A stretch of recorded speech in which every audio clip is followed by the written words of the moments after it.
Thank you very much. Okay.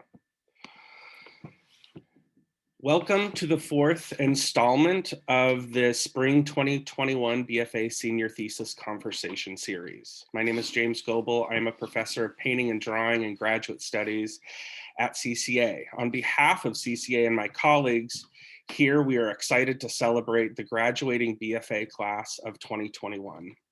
Today, we will hear from 4 such seniors who have found their home in the painting and drawing department. Each of the artists presenting today, we commend for continuing their individual rigorous studio practice in such difficult times. I would also like to thank you, friends, family, roommates, co-conspirators, for allowing bedrooms to be turned into painting studios, bathrooms into dark rooms, and kitchens into installations.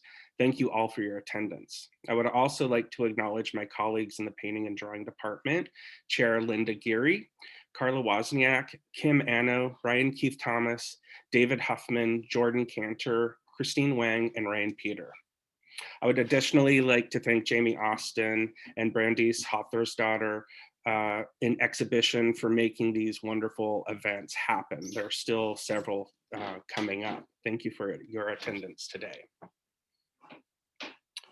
California College of the Arts campuses are located in the Huachin and Yaluma, also known as Oakland and San Francisco, respectively, on the unceded territories of the Chochenyo and Ramaytush Ohlone peoples, who have continuously lived on this land since time immemorial. We recognize the historical discrimination and violence inflicted upon Indigenous people in California and the Americas, including their forced removal from ancestral lands and the deliberate and systematic destruction of their communities and culture. CCA honors Indigenous peoples, past, present, and the future, here and around the world. We wish to pay respect to local elders, including those of the lands from which you are joining us virtually today. If you are unsure of whose lands you are currently residing upon, we encourage you to visit native-la.ca.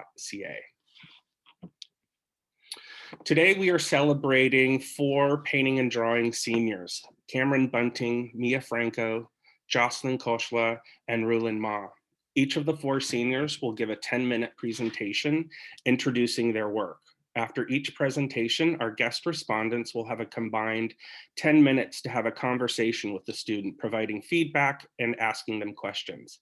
Please note that we won't have time during this event for a public Q&A, but we recognize and we encourage attendants to drop comments and affirmations for the seniors in the Zoom chat. The chat transcript will be saved at the end of this event and will be sent to the seniors as a sort of virtual guest book. Before we get started, I'd like to quickly introduce our 2 guest respondents, Maysha Mohamedi and Emily Markert. Maysha Mohamedi is an alum of CCA, and she joins us from Los Angeles in her studio. Her often large-scale abstract paintings use unconventional found or created tools and body parts as stamps for mark making. Recent solo shows include Nacelle Bouchine in New York, Halsey McKay in East Hampton. She has also exhibited in group exhibitions at Massimo De Carlo in Milan, Italy, Lola Gallery in Stockholm, Sweden, Artul Gallery in Beirut, Lebanon, as well as numerous museum exhibitions. Her work has been featured in Art Forum magazine, Artillery, the Los Angeles Times, Hyperallergic, and Art Slant, to name but just a few. Emily Markert is an arts professional originally from New York. She received a BA from Johns Hopkins University with dual majors in history and English and minors in museum studies and fine art.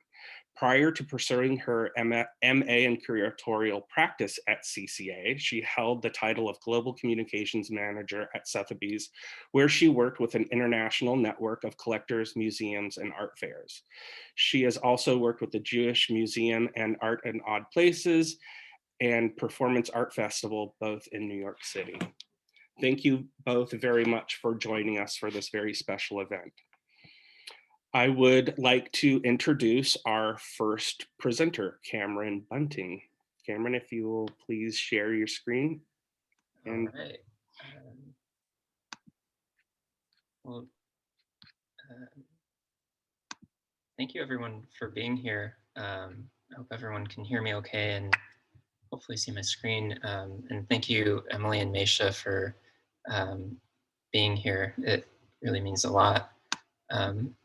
So my name is Cameron. I'm a painting and drawing major at CCA. I transferred to CCA in the fall of 2019 as a junior. And it's been a great experience here. To give a little bit of background, so I live in Danville. I grew up in Brentwood, California in the East Bay. I'm primarily a painter. My work has taken inspiration from sort of the California landscape around me. My work involves repetition, time, and process, which emulate a meditative state that is translated to the viewer. I work with set parameters for my paintings, and these parameters help show a slow evolution in my work from its origin to its end. So these parameters help kind of guide that process in each of my works.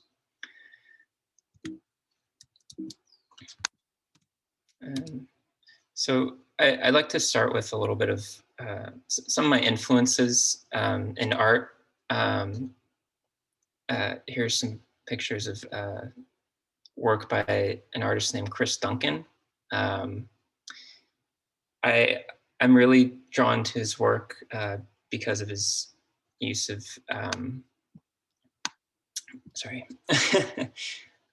his work uses a lot of repetition, and that's something that I'm drawn to. And a lot of his works involve sort of sun-bleached fabrics and using these, natural forces that help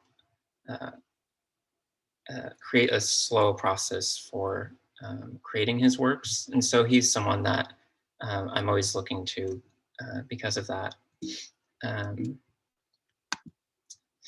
Another artist that I like to bring up, his name is Wolfgang Vogel. His paintings are very messy and kind of obscure looking. One of the reasons why I tend to look at his work for inspiration is because I don't actually know if he primes his canvases and he paints with oil paint. And so to me, that's kind of like breaking the rules. But at the same time, he's doing something where he's sort of staying true to the material of the canvas and not really obstructing it with a primer. But in that way, it deteriorates. Its lifespan is shortened because of that. And a third artist I'd like to bring up, his name is Matthew Field. He focuses a lot on color and layering of colors. And in his work, I find he, it's very focused on color. And that's a big thing that I really like. And also in the picture on the left, you can see that he's created this painting that isn't the traditional format of what we're used to as a painting, this rectangular, more object-like sort of creation. And so I find all these things really interesting and very influential to my practice. And these are people that I like to look to. And so to kind of like get into all of that. So I feel that my work has a big focus on color. I like to stick to certain sizes of my painting, and I have a big focus on the texture of the paint. Process is a big deal.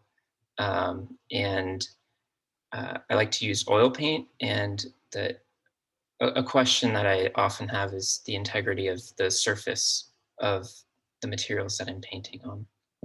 And to kind of now get into my work, this is the first painting I've made coming to CCA. It's titled Warmth, Oil on Canvas, 20 inches by 30 inches. And so this is a style that I've been doing since before coming to CCA. To give a little explanation to it, in the center of my paintings, I like to start with a line that is painted freehand. And after that, I paint lines going next to it. And so each one has been informed by that very first. I then leave a margin on the side. And then I do the same process going the other way. So I kind of flip the painting over so then I can, I'm right-handed, so then I go to the right and do this process. And this is primarily what I do. All my paintings kind of look like this. Here's a detail image of that to kind of show you the texture of the paint.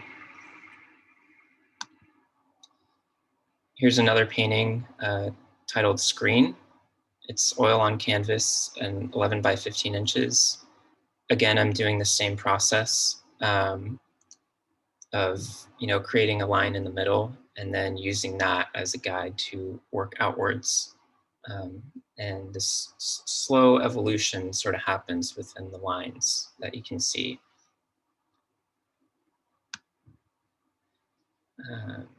And again, another one. This one's titled Open Shut. It's oil on linen, 20 inches by 30 inches. And something that I kind of forgot to bring up is, so when I'm doing these paintings, like this one's on linen, I use clear primer. And I use that because I'd like to show the sort of natural texture of the linen or the canvas that I'm using.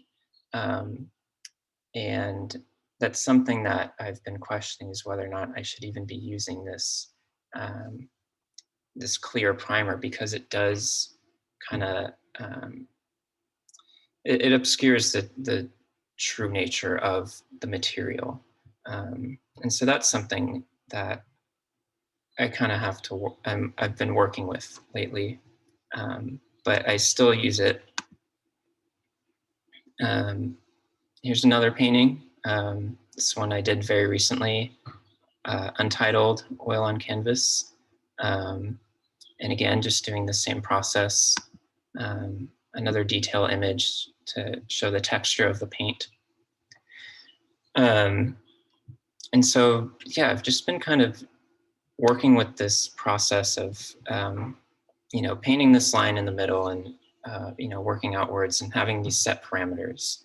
And I've been doing this for a while at, throughout school. And so being at CCA, I've also taken various courses, including courses in philosophy. And recently these themes have started to come up in my work. And one of the courses that I had taken is techno-ethics. And so recently I've been learning about this man named Neil Postman. And he has written books about the effects of technology on society and humanity. And he is someone who urges to be critical of our uses of technology and what it means to bring that forth into the world. And I view art as a technology. If you look at its origin, the word technology actually means art or craft in its origin name. And this is something that I've been looking at recently, and it's been coming up in my work. This is an Instagram account that I made a while back. And so I haven't actually realized this until now, but this is something that I have been looking at. This is an Instagram account where I took a picture of my face and uploaded it.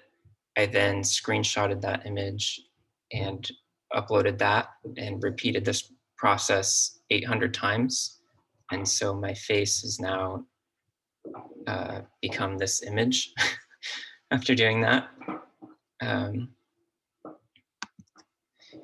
Here's another work that I've done in the past where I took a prism, and then the light that had shined through it then created a visible spectrum.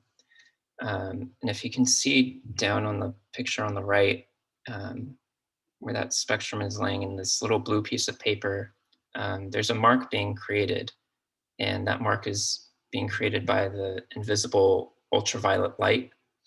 And so the picture on the left now shows that mark that was made. So something invisible is creating a physical mark, something we can't see. Hey, Cameron, we're at 10 minutes. Oh, you are? Oh. So do you want to just wrap up briefly? Yeah. Yeah, here's another work where I have a screen projection. Sorry.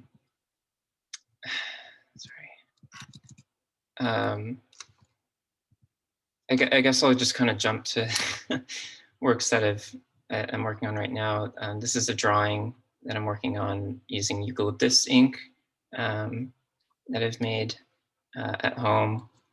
And then kind of just getting to what I've been doing recently. I've been doing rubbings on this rock at a beach in the Marin Headlands. And this place kind of shows this natural formation that emulates my process of painting. And so I've been taking rubbings from this place and kind of working with that and seeing how this natural formation kind of has these things in place that I feel are comparable to the way that I paint, and how that then creates, this image. So I guess I'll stop here. Thank you, Cameron.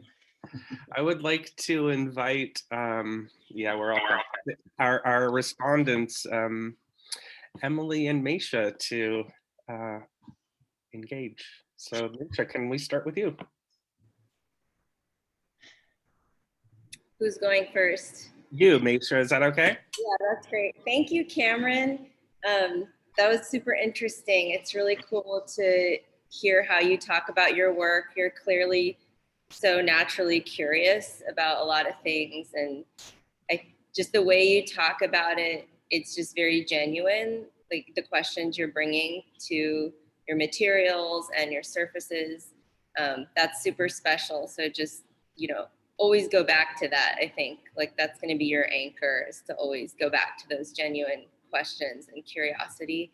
So I wrote some notes, so that's why I'm looking down. Okay, first of all, the beach picture, was that at Muir Beach?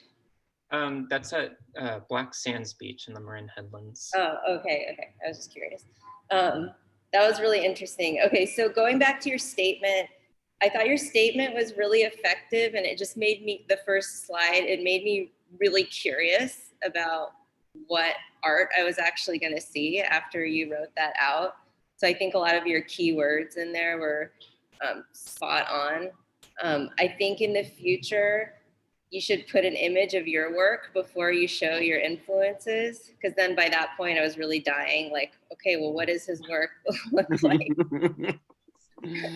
So I would say add that. And your influences definitely make sense. I would make a suggestion, if you've ever looked at Jen Guidi's work, if the last name is Guidi.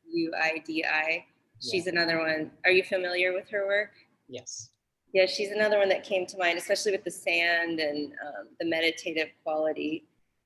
Another word I really locked on with, that you repeated a couple of times, was the word integrity. So I thought that's something that really came up for me when you were talking, because you have this real respect for the integrity of these natural resources that you're looking at, like the cliff at the beach, or even just the canvas that's, this man-made structure, basically. You have a real curiosity for that. So I think it's cool that you're playing with that and then also bringing your own decision making to it. So I think one thing that I would replace the word rules with is maybe your interest in pace and authority, and like where you bring your own volition to the process. So you set the initial, I don't even feel like it's a rule. It's more like, a set of terms with the line in the middle. And then you kind of let it go on its way. But then there's this point, which is obvious because you leave the blank space on the edge, where you as the artist have decided to step in and interrupt this process that you unleashed. So to me, that's really this interesting part where you could really dive in further, like that sequence of events essentially, and kind of playing with who's the authority there? Like, is it Cameron? Is it Earth? That you're really tapping into that. And I think that's super interesting. Am I just talking at you now, or do you want to say? Oh, no, I love it. I'm also a fan of your work too, so thank you. Okay, I'll just keep talking. So, okay, let me see what else. Yeah, I thought that the edge was super cool because it shows, you made a decision. I think that's really critical. Yeah. And it would be cool to see you play with that more. And I guess the last thing I wanted to say was, I think Linda mentioned this too, I like the super close-up of the paint application. Without seeing that, I do feel like a lot of it could be about drawing. Mm-hmm. And that's also interesting too. Like, someone made this comment to me too when I was in school, that my paintings are actually just like, they're like drawings. Like, I treat them as pieces of paper that I'm just making drawings on. So I get that vibe a little bit from you also, kind of that cast off feeling of the impermanent feeling. Yeah, that was the last thing I wanted to make sure you knew. Thank you, Maysha. Congratulations. Good job. Thank you so much. Emily. Yeah, thank you so much for running through your work and showing especially those detail shots too. So helpful in this context to really understand the texture of them. And I really enjoyed hearing the sort of, again, having you walk us through your process. And I think that's helpful not only because the works sort of belie how you made them. It's not obvious at all when you first glance at them how, the order in which you worked, the directions, et cetera, that you described, but also because it sounds like your work is really process driven. So it's helpful to have that context. I had a couple questions. One of them was, I was wondering, especially in the works you showed early on, and I guess some of the drawings you sort of started to show us towards the end too were this shape too. I'm wondering about your decision to stick with sort of traditional, if you like, rectangular canvases, and kind of always oriented this horizontal way. I'm wondering if you've experimented with other shapes, or how sticking to that, is that one of the parameters that sort of helps you with this very specific set of, very process driven steps that you work through? Sort of what is that canvas shape and scale doing to serve your process? Yeah, I think in terms of like process, I think it's related to time also. And so when I think of time, it's more, it's not up and down. But my early paintings used to be vertical, and still had a similar process, but then I changed it to a horizontal format. And I think it just really, it's more stable feeling, or it just, I think it just gives the right amount of room to show what I want to show. More focus on a process happening, from start to end, rather than from, I like top to bottom wouldn't to me really do the same thing, because then it's just showing the length of, you know, a certain mark, and that's something that I haven't really, you know, experimented so much, more because I just feel like it's not really necessary. Yeah, no, that's interesting to hear you bring up linearity as it relates to time, because I think that is also something that, you know, when you see a huge rock formation like that, when you showed a photo of, you do, one of the first things, at least I think about, is how long it would have taken, right, for that to have formed the way it has. And so time, you know, clearly is an important factor. What's ironic though is that that rock structure, right, the one you showed, actually is stacked this way. So it would be really interesting to see you explore that orientation again, maybe as you move forward. And I had one other question for you, and Maysha started to kind of touch on your adherence to sort of rules, if you like, in her comments, but thinking about how you described your work as working within parameters, and maybe, you know, using that orientation as one of them. You know, I think using a set kind of list of rules or restrictions can be super, super helpful, actually, to encourage creativity to work within those rules, but it can also like inherently be restrictive. And so I'm wondering if you welcome accidents, or how you know, work to either embrace or deal with, you know, mark making that doesn't come out as perfectly as the line before it, maybe, or, you know, strays a little farther from the rows you've already made. I'm just wondering how improvisation factors in when these are clearly so calculated. Yeah, because I mean, any, you know, step, you know, any action that happens outside of these parameters, you know, it's a very small thing, and, you know, hardly noticeable to anyone else. But you know, I think it's something where I have, like, you know, if that happens, then I kind of just have to let it go, and sort of have forgiveness for, to myself, and you know, just understand that that's kind of part of, you know, my imperfection, and to deal with that. But I mean, as far as, like, you know, having all of these parameters go, it is frustrating sometimes. I do sometimes feel like, you know, why aren't I just, you know, using globs of paint, and just kind of going at it, you know, free form. And I think it's intimidating, and sometimes it's, Cameron, I'm going to have to interrupt really quickly. I'm so sorry. I'm so sorry, but we need to move on. Is that okay? Yeah. Okay, great. Thank you so much, Cameron. Applause. Thank you, both respondents as well. Our next presenter. Thanks, Cameron. Thanks, Cameron, is Mia Franco. Please join us, Mia. Hello, everybody. Hi. Share my screen. Okay.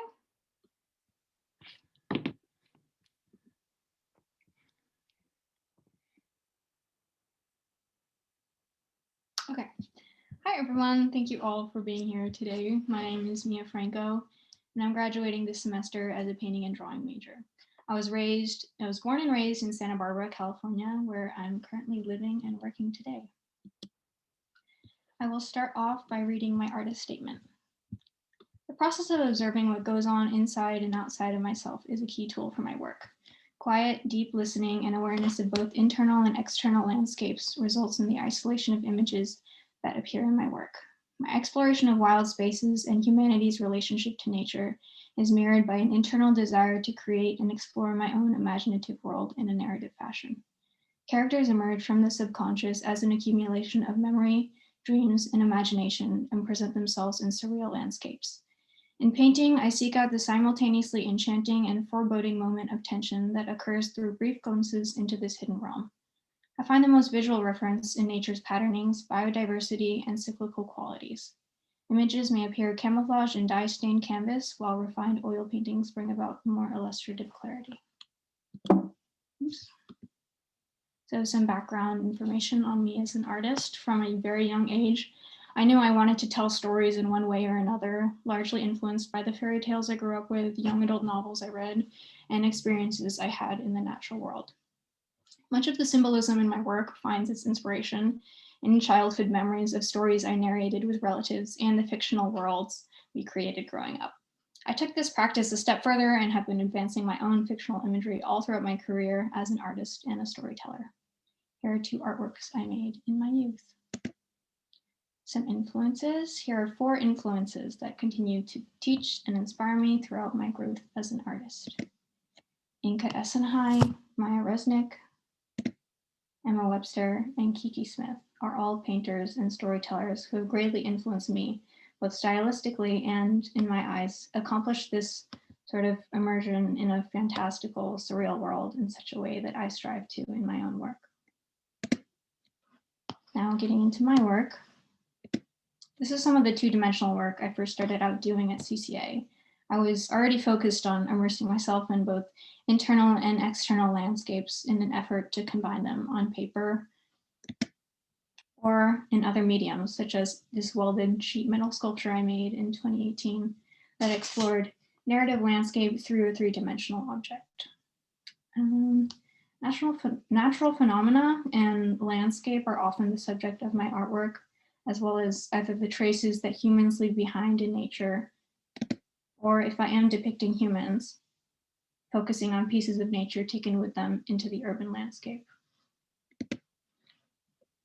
This little 10 by 10 painting of a hot air balloon on top of a hill inspired much of my later work through, in my eyes, its ability to serve as sort of an entry point or an aperture, like a portal or a window into a much larger open space.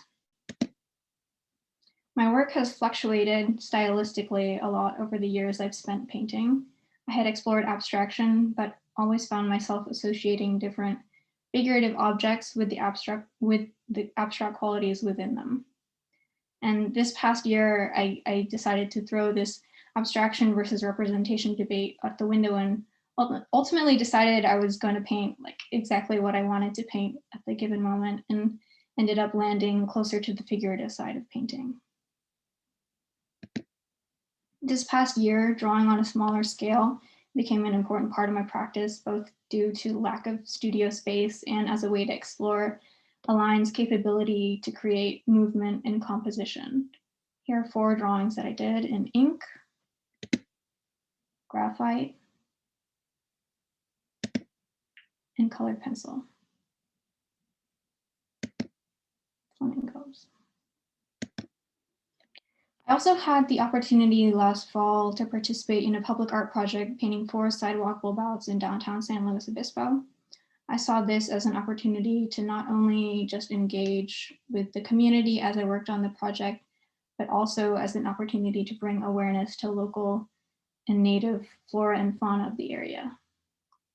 I painted 4 different flora and fauna combinations within each of these. Here's a progress shot of that. Now getting into thesis work. My final semester, I became more involved with diving into this experience of encountering and in defining an image through the experience of painting. I also began directly referencing dream imagery and dream objects as sources of inspiration for my paintings. This image is from a dream of a pearl purse falling apart in my hands. I try not to initially attach any meaning to the imagery I'm depicting. Rather, through this meditative process of painting or drawing, I notice the images will naturally latch themselves onto where I feel the most vulnerable at the moment, resulting in certain emotions, if any, becoming clearer over time. This is a painting of a woman becoming part of a tree. I will also ask certain questions about this alternative realm that I create as I'm painting, often asking like where certain emotions exist within it, such as grief, anxiety, or comfort.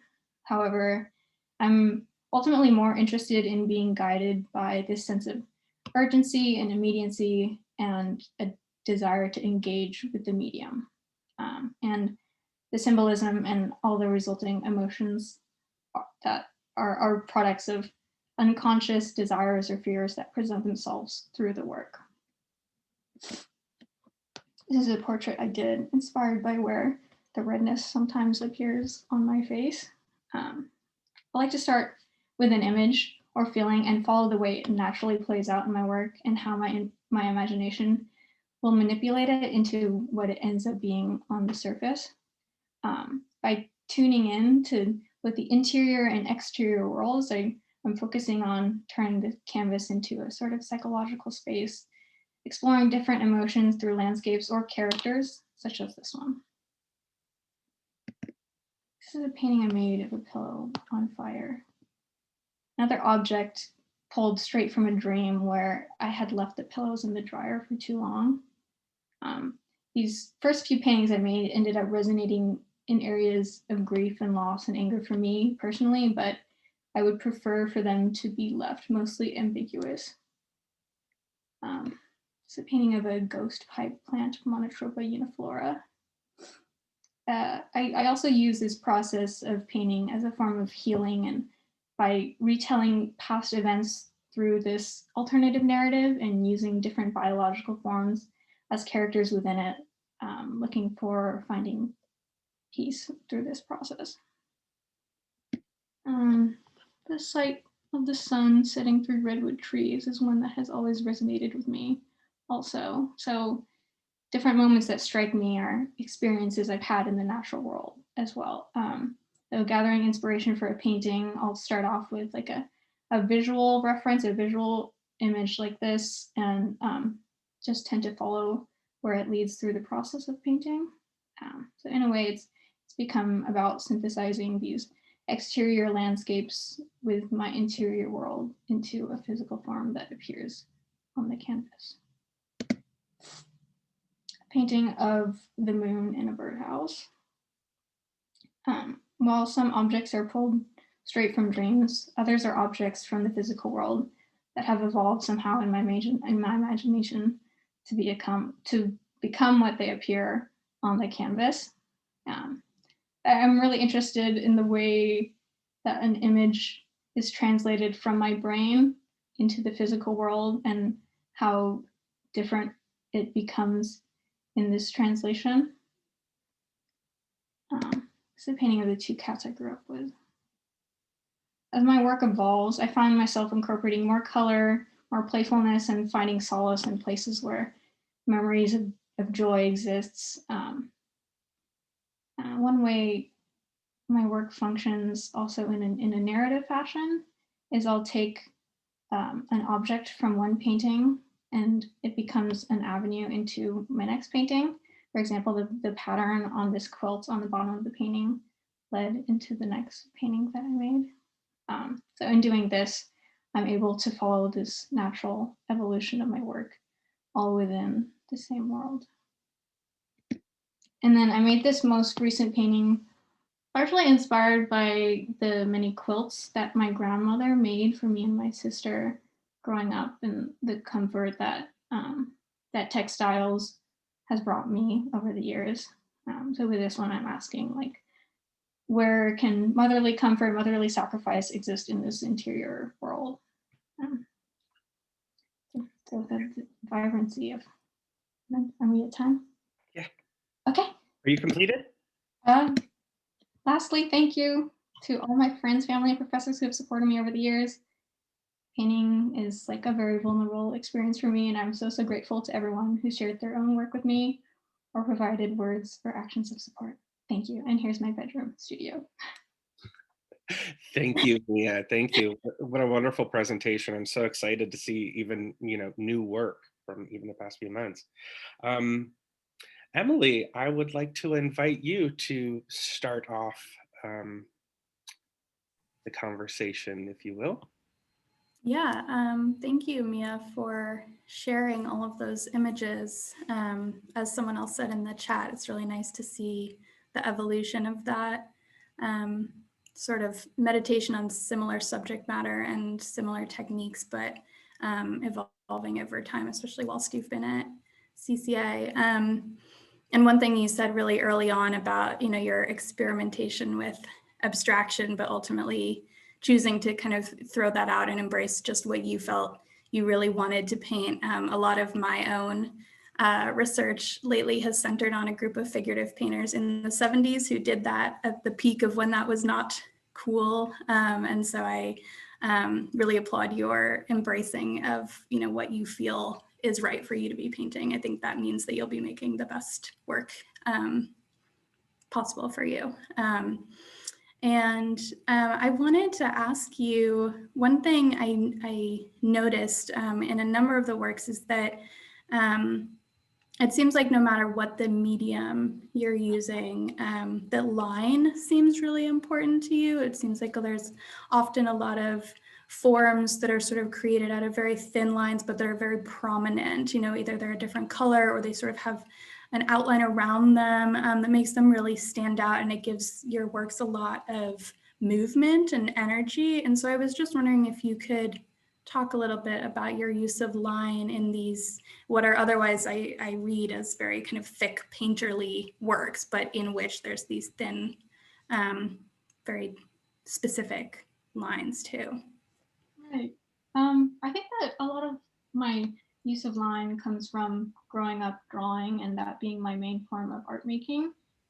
I love artwork for its meditative quality, like I've said, and just the ability to really dive into a drawing or a painting through these little lines and little artworks is what I love about the whole process.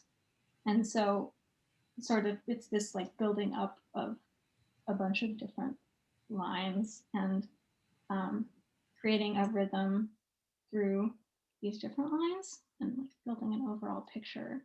And I try to pay attention to the overall flow of the canvas and like create a fluidity.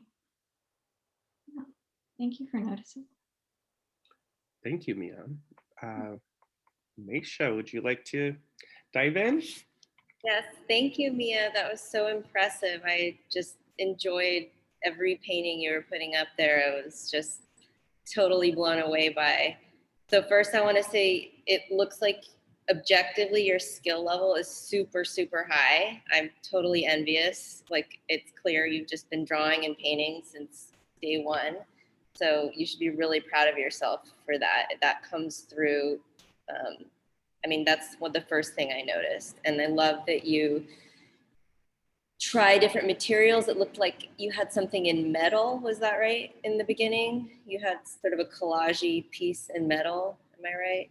Yeah, well done. And then you had, of course, the piece you did in San Luis Obispo.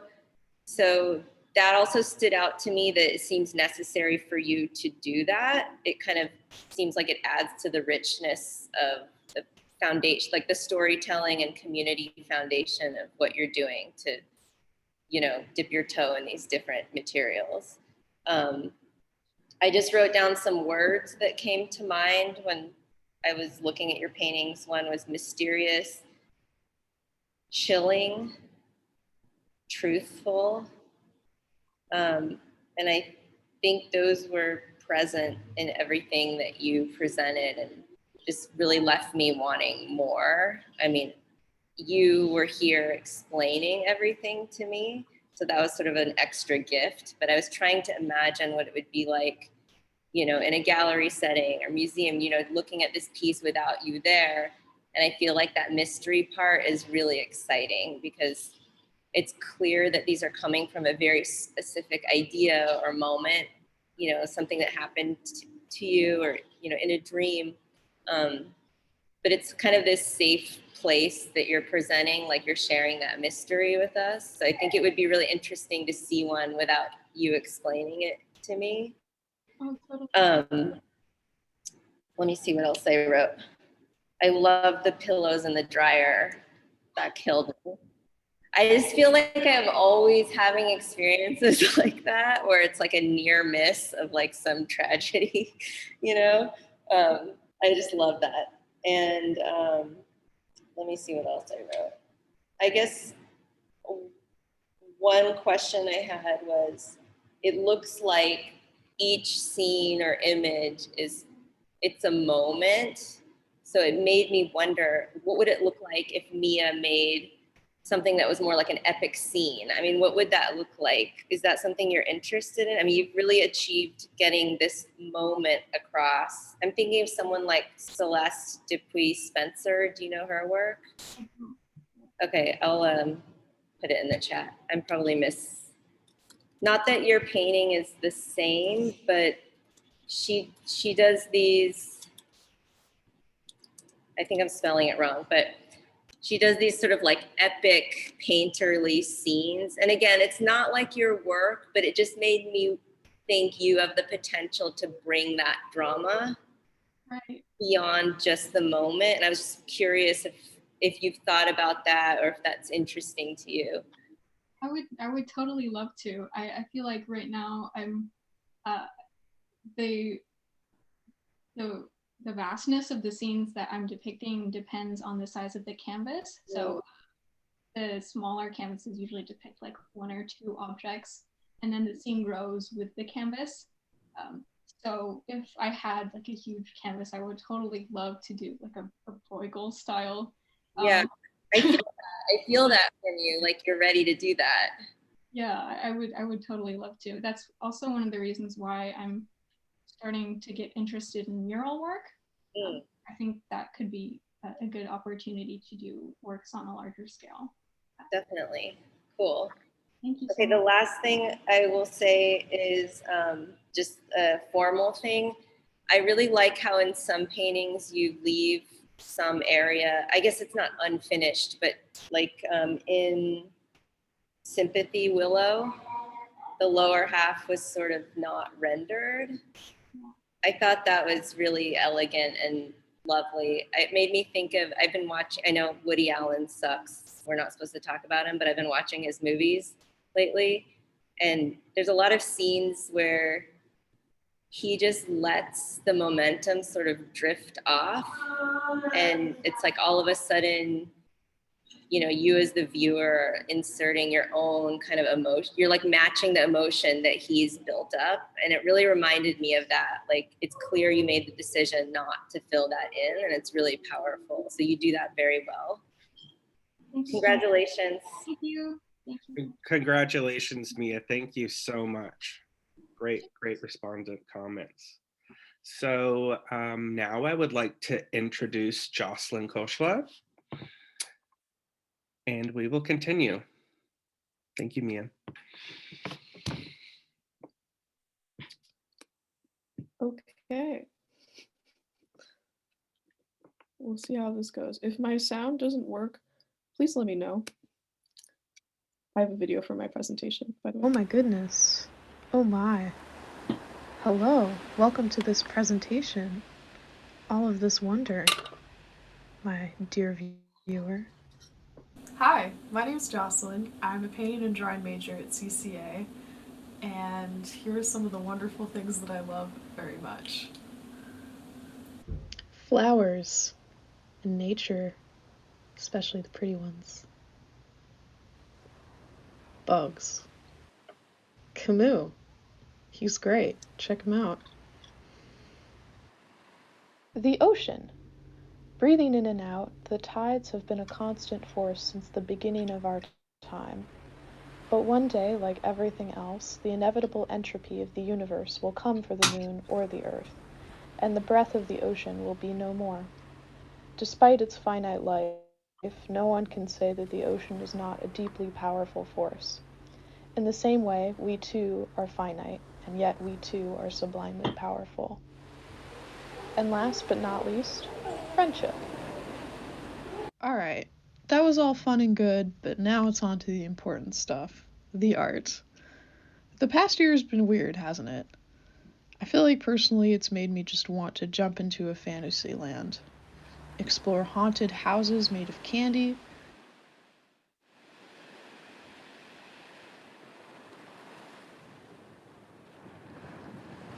Say hello to the local swamp people.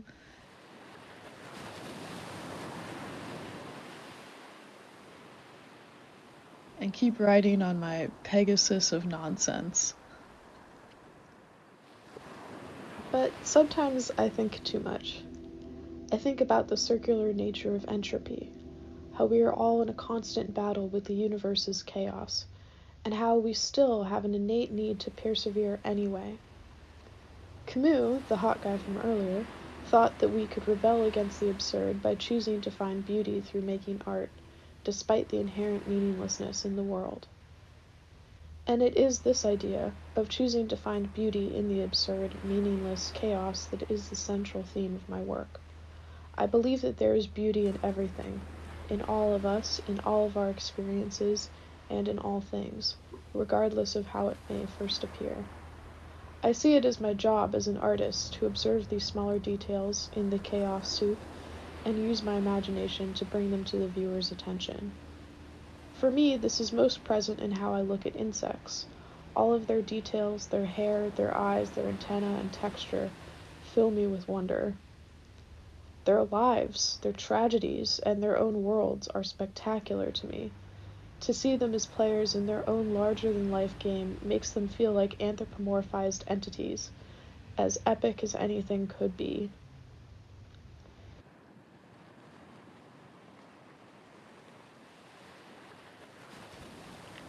And it is kind of this epic paradox in a way, to see beauty in the things that are most often overlooked. Because for me, those things are oftentimes the most beautiful ones. Even the transition from life to death and then back again can be beautiful. With one, there is always the other. That being said, I enjoy the obviously beautiful things too. Things like friendship and jelly tits are undeniably intriguing, and I believe that all good artists are essentially hedonists. Speaking of hedonism, this is one of my first jelly paintings. It's titled Liberated Succubus, and I made it about a year and a half ago. I feel like if I'm able to make paintings about liberated succubuses and have them be as sexual, as fun, as ridiculous as I possibly can make them, then I can make paintings about anything. And for me, that's the whole point of art, is to be able to make art about anything. You know, to have it be wild, to have it be fun, to have it be ridiculous. Here's a zine I made called Twisty Demon Dicks, which follows as advertised.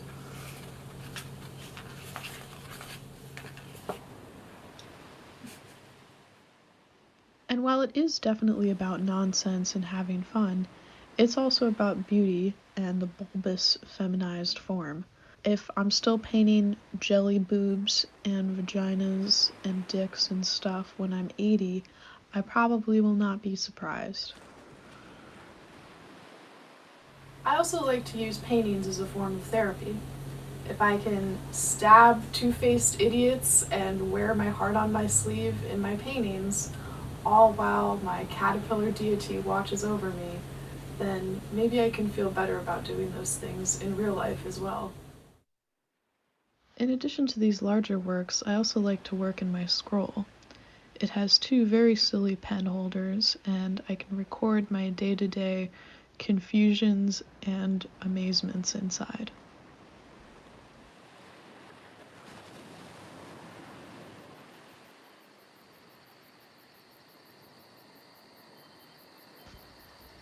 You know, pour my heart out into my work. Let it flow, whether it be joyful or sad.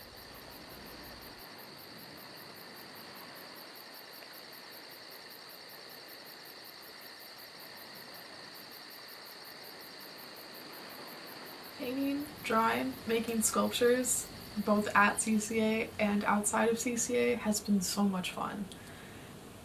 But I feel a little bit disillusioned by the fine art world. I don't want to get trapped making expensive paintings for expensive people. So while I'll always definitely make visual odes to insects and silly demon heads, I want the next phase of my artistic journey to be tattooing. For me, good art and the creativity that makes it so is not bound by its medium. And for me, tattooing seems like a good way to make art for the people. I'll also probably never have to talk this much about my own art ever again, which is definitely a selling point.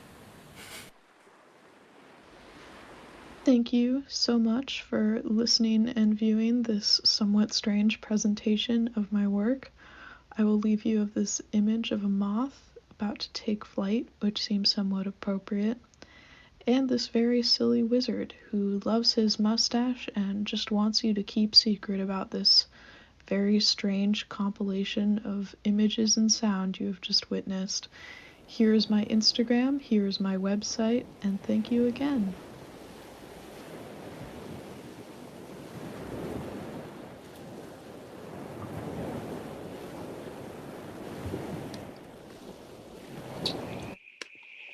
Oh, Thank still you. going. Thank you, Jocelyn. I was going to say you can keep the wave sounds going. Thank you so very much. I would like to invite Maysha to start this conversation. Well, I loved that. And I love how confident you are. And I mean, just didn't even know what was going to happen next. I was totally hooked. So your video skills, top notch. I know that probably was not easy to make, especially because you had so many short clips in different areas. So I know that took a lot of work. The headpieces, you made those, right? Those were just like, I love those. They were so cool. Okay, looking down at my notes, your sense of comedy, top notch. Seemed totally natural at that, and that's something very unique to you. So I guess, so you're gonna become a tattoo artist next? So are you gonna stop doing this stuff? No, I Okay, still good. plan to make dumb things, as well as tattoo stuff. Okay, good. Because I was like, don't stop making these. All right.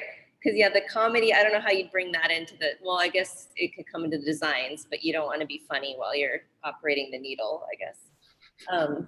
So I also wanted to comment on your voice. I think your delivery is super interesting. You have this kind of dry but sensitive quality to how you make statements, which to me is a big part of the work entirely. That really affected, hearing your voice really affected how I interacted with the work that you presented.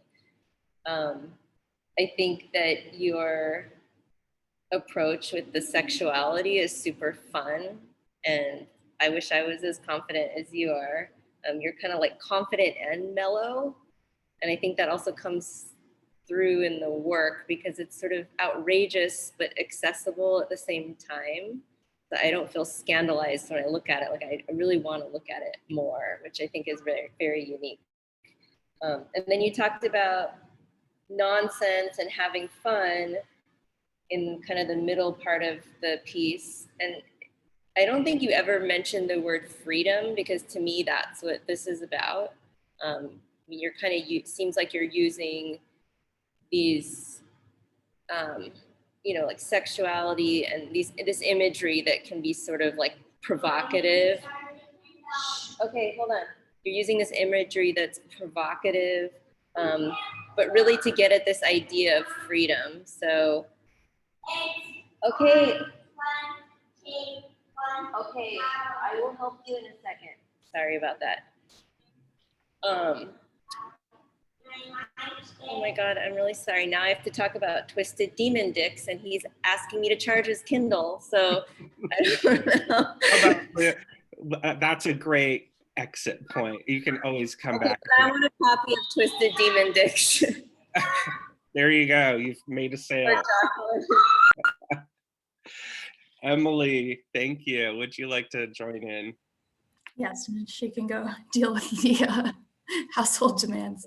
Thank you, Jocelyn, for that. It was like she said, it was really engaging. I also really didn't know where we were going. And one really quick question is, I was wondering whether the figures that appear throughout, like on the seascapes and things like this, if these are like artworks in and of themselves, or if you considered that a performance, or is that an area you dabble in at all, or were these just sort of, or just sort of the ensemble, sort of an extension of your painting practice? All of the above. Okay. Yeah, I kind of consider like all of the works that I do to be just sort of part of the same universe. and like everything kind of flows in and out of everything else, and it's all just kind of one homogeneous world. That's helpful. Yeah, and I mean, I think there is definitely a sense of world building in your kind of sticking to a specific palette across all of your works. Even those figures and the outfits they're wearing all sort of fit into this world that you've created. You know, it's definitely a darker place aesthetically, but you know, like you say, there is definitely humor there too. And what I found really interesting is your evocation of, you know, existentialism, when it does, from the way you presented your work, really feels like this practice is very fulfilling for you, which sort of goes against that, the, you know, existential impulse. And so that's really interesting, I think, just as a general comment. I would be interested to know, in terms of your process when it comes to either the human forms that you're painting or the insects, like you showed some examples of, that really look quite, you know, they look to resemble bugs in the real world, right, to some extent. And I'm wondering if you are always working just from your imagination, or if you use any kind of source material, or if you've experimented with one and are trying to do the other, and sort of where do these creatures and people come from, basically, is my question. Yeah, most of the time it is just from my imagination, but if I'm looking at, like, there were a few of them for like the caterpillar painting and like the fly painting, where I did actually Google like what's the anatomy of an insect, and kind of go off of that. But for things like the figures, like that's just from my brain. I don't know if we're out of time. I can keep talking, or Yeah, we have another comment if you have one.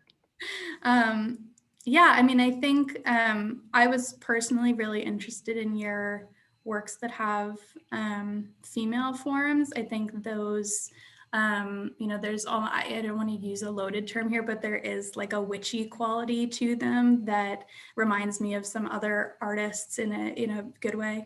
And I think, you know, there feels like a lot of feminist undertones in those work. Those figures all look very physically strong, but also very empowered. They take up the whole canvas, right? They're very boldly painted. The colors you choose are really bold. And so, you know, as someone with strong feminist values, those works really resonated with me for that reason. So I hope that if you do, you know, end up entering the tattooing world, that maybe that can sort of trickle into some of the pieces you leave on people's bodies out in the world too.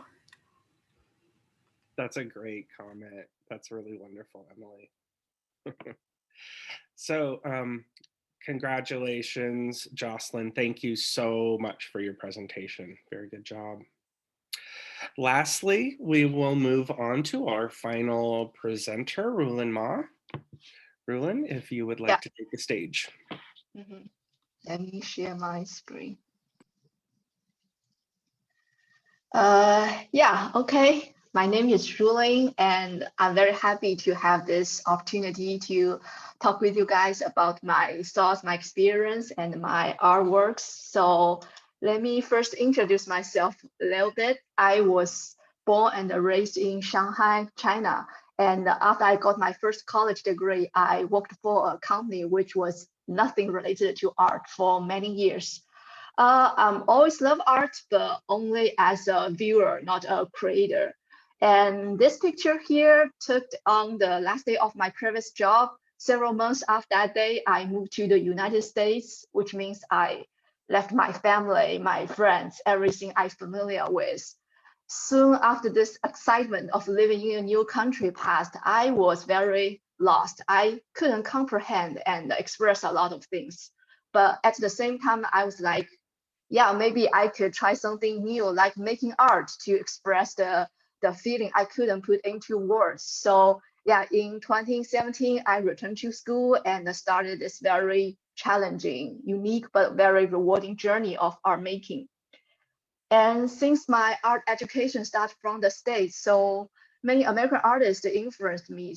And I still remember when I saw this Mark Roscoe painting in the museum for the first time, I was immediately convinced that the abstraction, the color can be so powerful.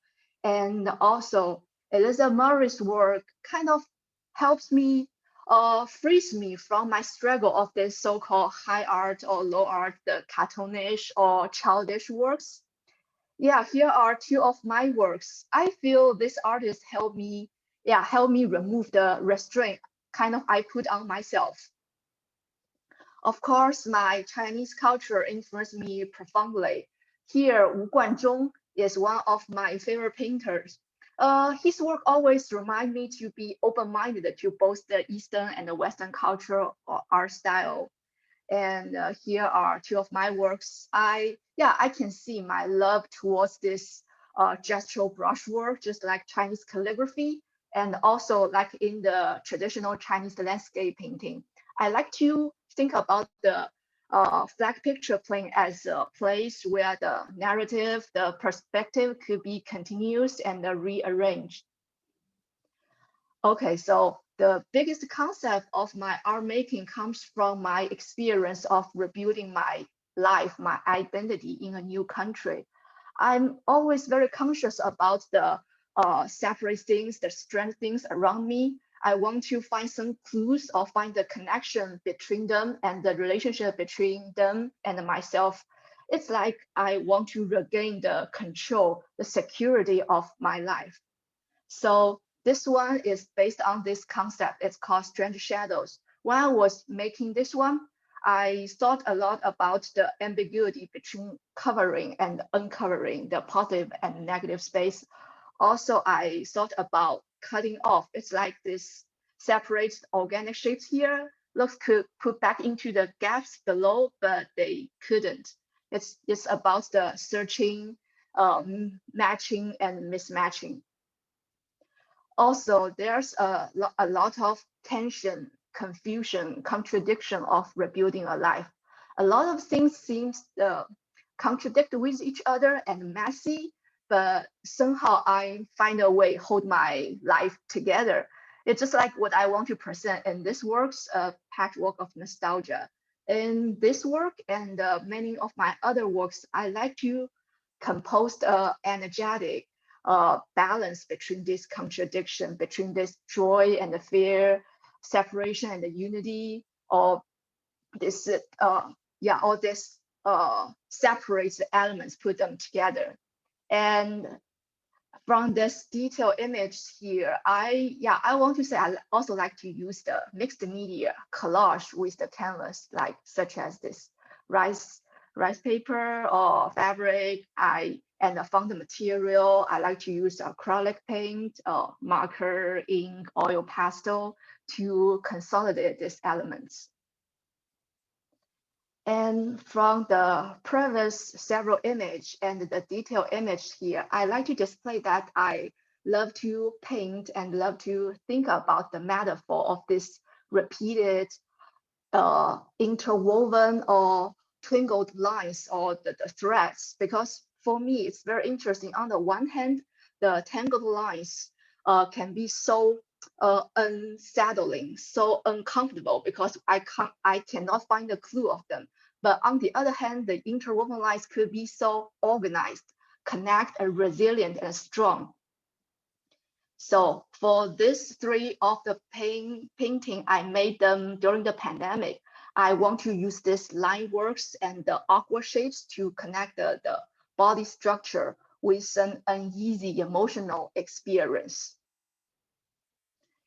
This one cavity, I thought about some weird emptiness, weird knots in the stomach or floating in the cavity. And yeah, similar to this one, I thought about this weird half ghostly, half the beautiful hollows keep overlapping, keep growing in the skull, in the bone. And this one, some interwoven structure or interwoven emotion intrude into organs, intrude into body. And for this one, shifting anatomy, I also thought about Chinese character, because A lot of stroke in Chinese character goes vertically and horizontally. I see them as a small interwoven structure. And also when doing the Chinese calligraphy, some parts requires you keep the rigidity, the hard edge, the power. Some parts require you just go with the flow, the tenderness. I kind of introduced this structure into the main body of this painting. Okay, I work with Chinese character and this group of work. On each one of them, I choose one character to represent a news, a thing.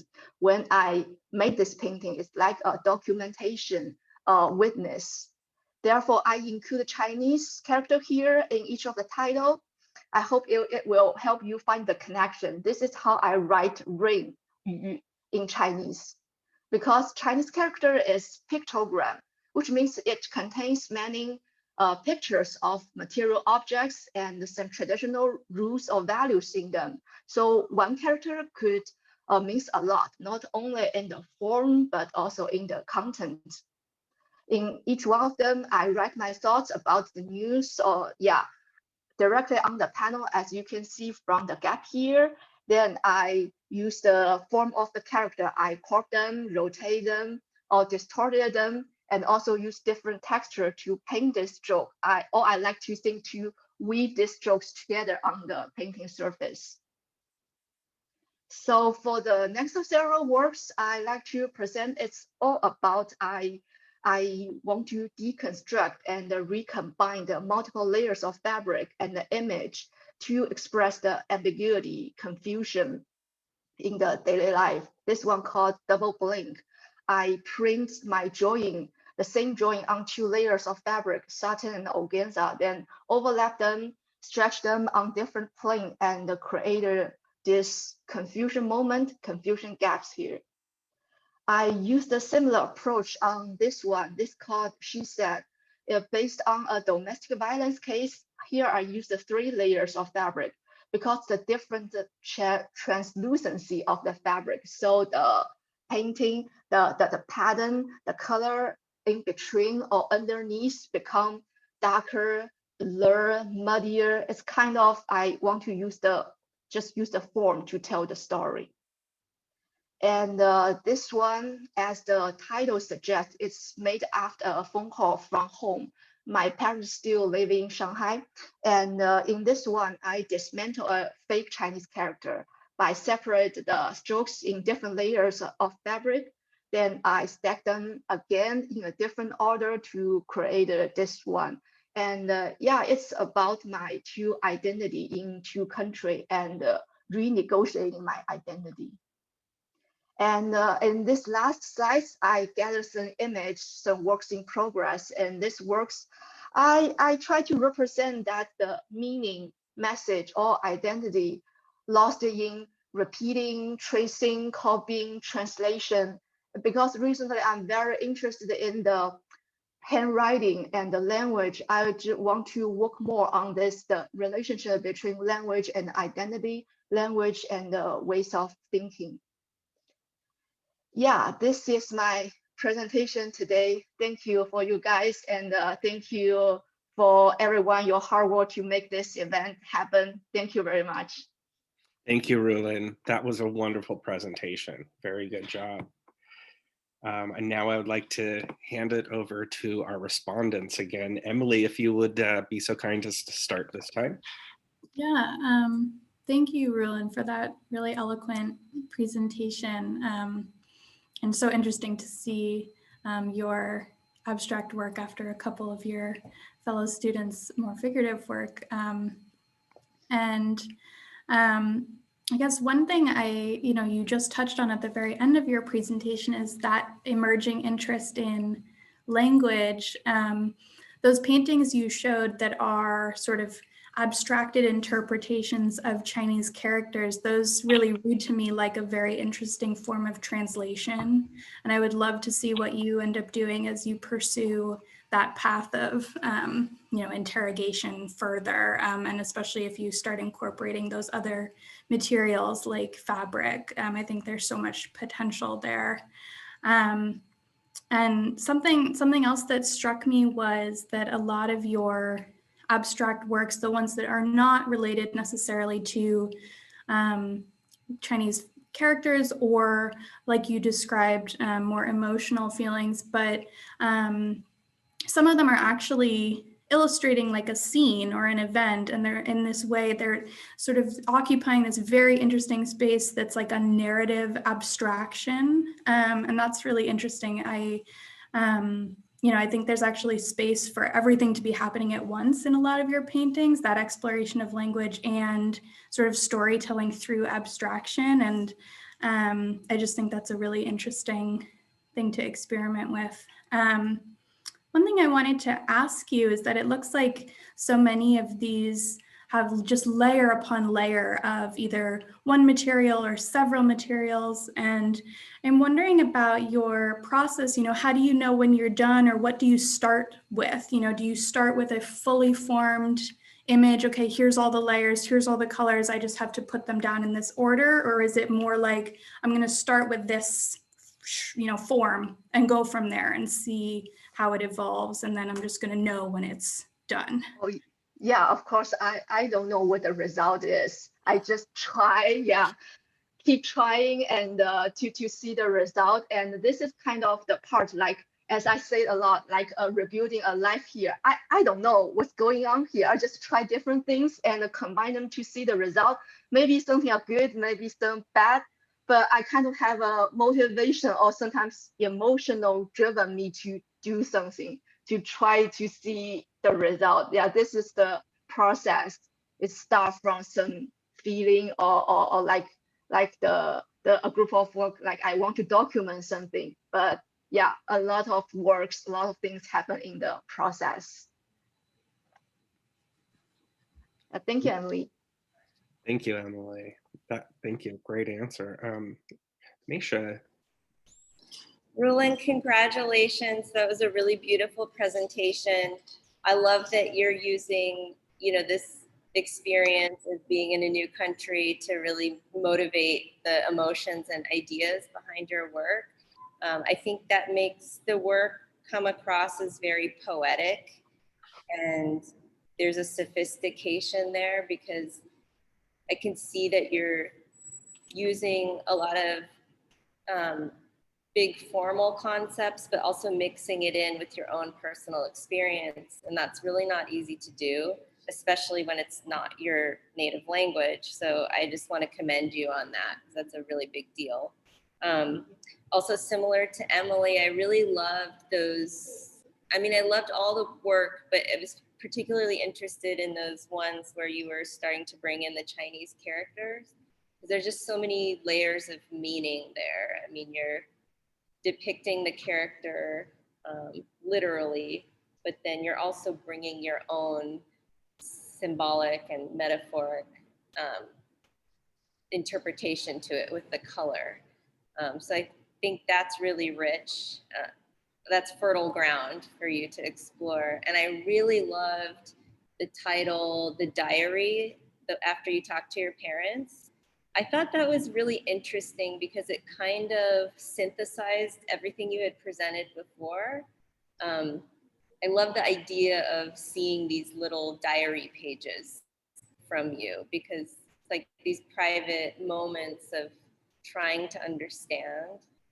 And also related to that, you're talking about these really big ideas and big emotions, but your color palette is very soft and pastel. And to me, that really brings a feeling of surrender. Like it seems like you're not upset or frustrated. You're really surrendering to the new environment.